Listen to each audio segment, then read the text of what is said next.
Hello everyone and welcome to episode 29 of this special spin-off series of the Discount Bookshop podcast, where each episode we hear a new poem from Caroline Hodgeson-Brown's debut poetry book, Poems for a Discount Bookshop. My name's Jess and I'll be your host, introducing you to the world and mind of Caroline Hodgeson-Brown through her original literature. Can this be considered literature? Let me just look up the definition of literature. Just a second. Oh, well, I don't know if these poems are going to retain any great artistic significance for a long time to come. But, you know, we're all here now, so we might as well give this one a listen. Got nothing better to do. If you like this poem or are interested in poetry in any way whatsoever, perhaps you know someone who is, then Poems for a Discount Bookshop is available for the reasonable price of £6 from all branches of the Discount Bookshop except for our store in Biggleswade, who are still refusing to return it to their shelves despite an ongoing battle with head office. Specifically, don't tell anyone this, but I happen to know that there have been emails back and forth between them and head office's head of business development, Bryn Jones, for weeks now. I may have accidentally been copied into all of their email exchanges, and I may have been reading every single one. Of course, I would never do that, but sometimes your eyes accidentally glance over and... I can't even be bothered. I have absolutely been reading their emails. Some quite juicy ones, actually. I'd love to share with the class, but probably shouldn't. You know what? Maybe another day. Anyway, onwards. Thank you to everyone who listened to the series of Easter poem specials in March. And a special shout out to Shannon Jenkins, a supervisor in our store in Warrington, who emailed me to say that she'd been listening to every poem with her giant house rabbit, Mr. Hopkins. I'm glad that you and Mr. Hopkins enjoyed the poems, Shannon, and I hope that you both enjoy this next one just as much, even though it's not Eastery, so it might not involve rabbits. But anyway, I hope that you enjoy the poetry just as much. Okay, well, here we go.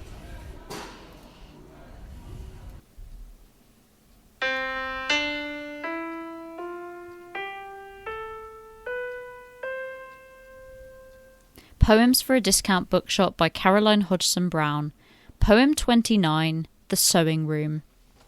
The sewing room was yellow in colour in my grandmother and grandfather's house, with shelves full of ribbon, buttons and thread in my grandmother and grandfather's house. The lady from number 4 came to the house today, ringing the bell made from clay.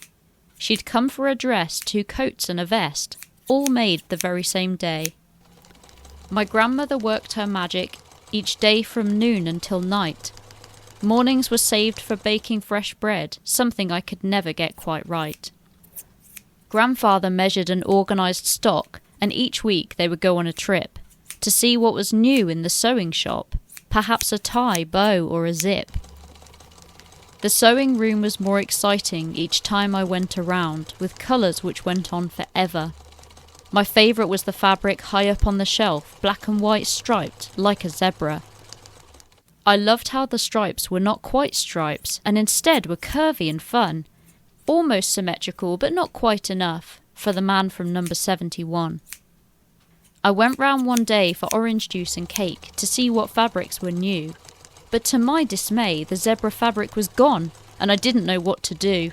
I ran into the hallway in a great and desperate hurry where my grandmother and grandfather stood. They smiled at once, then looked at each other, as if they were up to no good. I followed them into the living room, and they showed me the large hat stand. It was under a cover, an enormous white sheet, and stood there ever so grand. What could it be? I wondered and wondered. It isn't my birthday till May.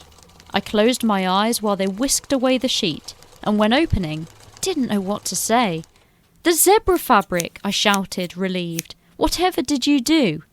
Grandmother and grandfather simply replied, "A zebra jacket and pair of shorts for you."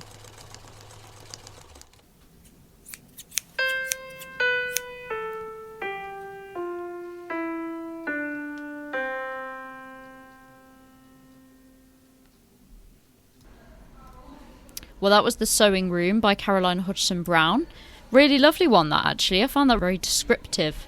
Yeah, I like that one a lot. Wonder what kind of cake they were having. Now, I know you're all wondering what the sales figures are looking like after the success of the Easter poems. So here we are. At the end of the Easter poems, last episode, we had reached 88 copies sold, and we were hoping to get to the target of 120 by today, the 15th of April 2024.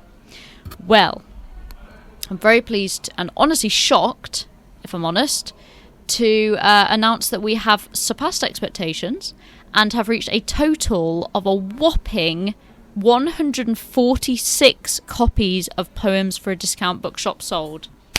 I think that deserves a round of applause. Tremendous work, everyone. Thank you so much to everyone who bought a copy. I know that Caroline will really, really appreciate it. And I'd also just like to take a moment to say that I really appreciate it, because as I've said before, the quicker we sell copies, the quicker I can stop making these poetry episodes. So once again, if you enjoyed this poem, please buy a copy of Caroline's book, Poems for a Discount Bookshop. Or at the very least, please like this episode and subscribe for more high quality content. As we've reached 146 copies in total, I reckon the next target should be 160. I think that's doable. So 160 copies sold by next episode. As always, thank you so much for listening. Please like, subscribe, give this podcast a good rating if you enjoyed, and share with a friend if you think they would enjoy. I'll be back on the 1st of May for episode 33 of the Discount Bookshop podcast. And yeah, thank you for listening. All right, thanks a lot.